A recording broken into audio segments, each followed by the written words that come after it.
Well, a couple of weeks ago, you might remember I went to a beautiful little suburb of London called Epping. And one of the chief features of Epping is the forest. People walk through the forest. People ride through the forest. People, as part of their getting around town, go through the forest. It's lovely until they brought a hotel full of migrants, unvetted, military-aged men.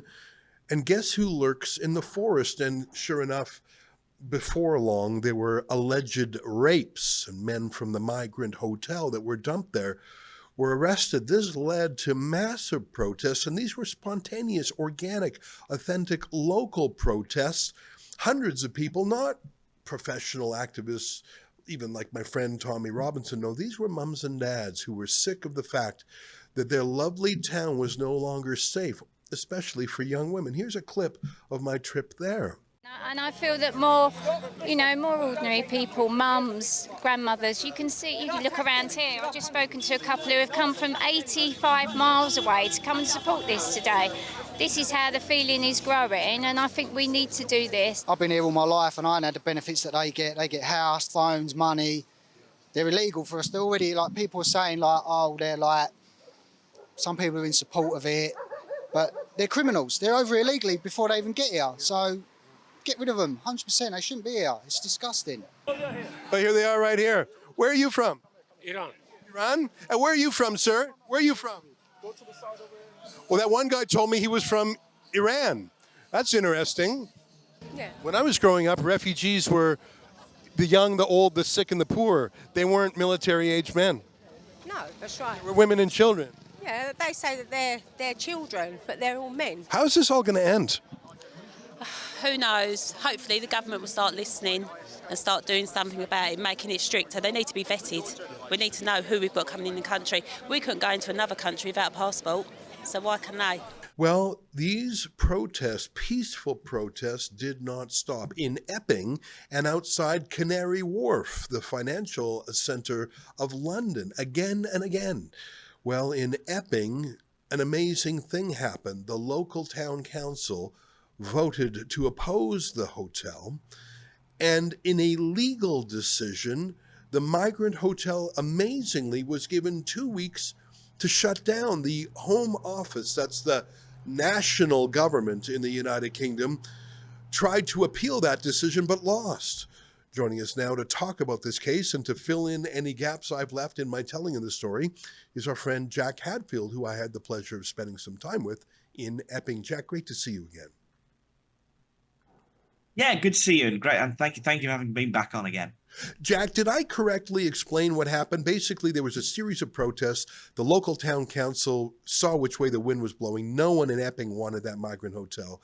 They moved to shut it down. The national government, the Labour government, tried to keep it, but it was a court ruling in the end that gave them the boot. Is that how it went down?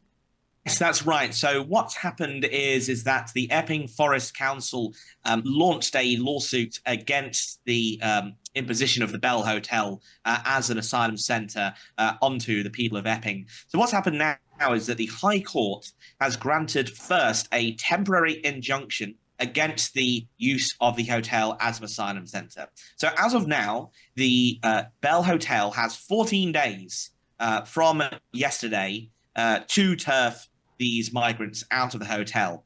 Now, I do expect this to be challenged, but of course, this will be going to, they'll be looking to make this a permanent injunction as well. Now, what's interesting is that I think there is a good chance that this injunction will be made permanent because of the reasons why this injunction was won temporarily in the first place.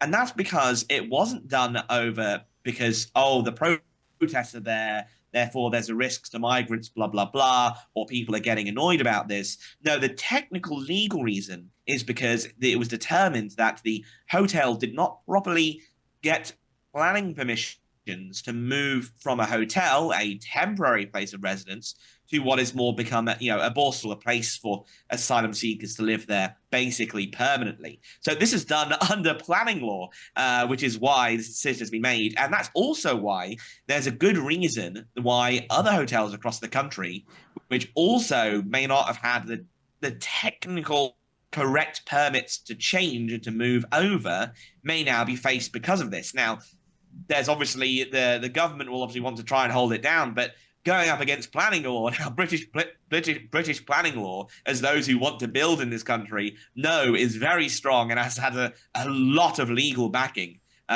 So going down this route makes it easier, I think, for more asylum hotels to be shut down without having so much of a challenge of, racism or human rights or so on and so forth.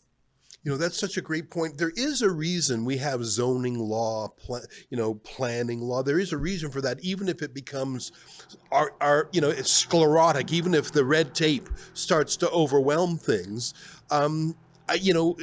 Parking, driving, are there enough amenities? There's a lot of real questions that a shopping mall is asked, that a new hotel would be asked. So to turn a temporary hotel lodgings into a permanent place for 200 men, of course that's going to trigger some planning issues.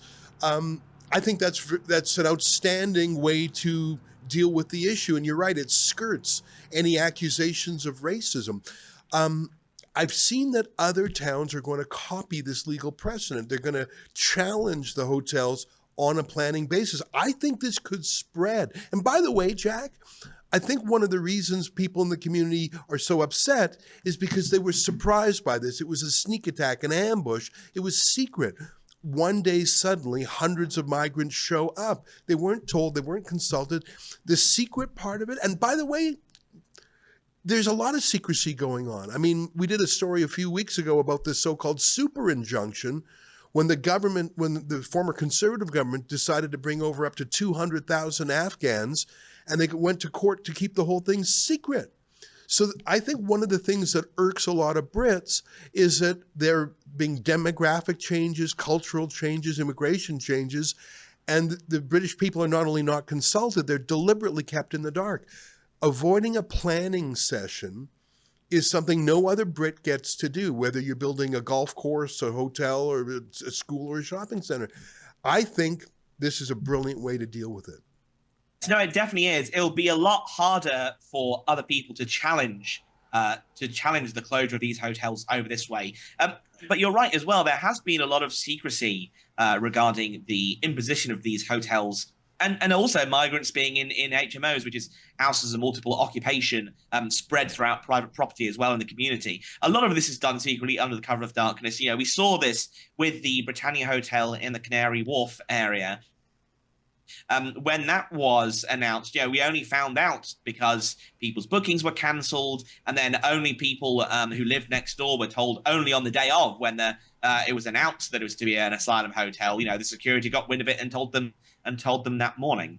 With the Bell Hotel in Epping, of course, it's funny. It was actually shut down under the when Robert Jenrick, who is the Shadow Justice Secretary, was Immigration Minister. He was involved in shutting down the Bell Hotel for the first time when it was first made into an asylum centre in around 2019, 2020. But then the Labour government, when they came back into power, they actually reopened it, it's then been full of new asylum seekers since then. I think it was actually previously, before the Labour government reopened it, it was a mixed-sex accommodation for families, for women and children, but it was reopened as the single-sex accommodation, which obviously most people have more of a concern about, because that means they're more of a risk from fighting age men, more likely to have sexual assaults, rapes, murders, other crime in the area. And just as you mentioned about the Afghan scheme and the data leaks there, I do think, and there are a lot of people that think this in Britain, that this whole data leak was deliberate and was designed to bring these Afghans in, because, the Home Office has leaked these list of names. These people are now going to be in danger, which means they definitely have to come over here. So it created this sense of urgency to bring all these people over. And as we know, it's Afghans out of all other nationalities that are 22 times more likely to be convicted for sexual assault in the United Kingdom compared to British nationals. So that scheme itself really does rub people the wrong way, I think, given that they can bring in not just people who supposedly helped the British Army in Afghanistan, but families and family members who don't even have to be related by blood or by law at all.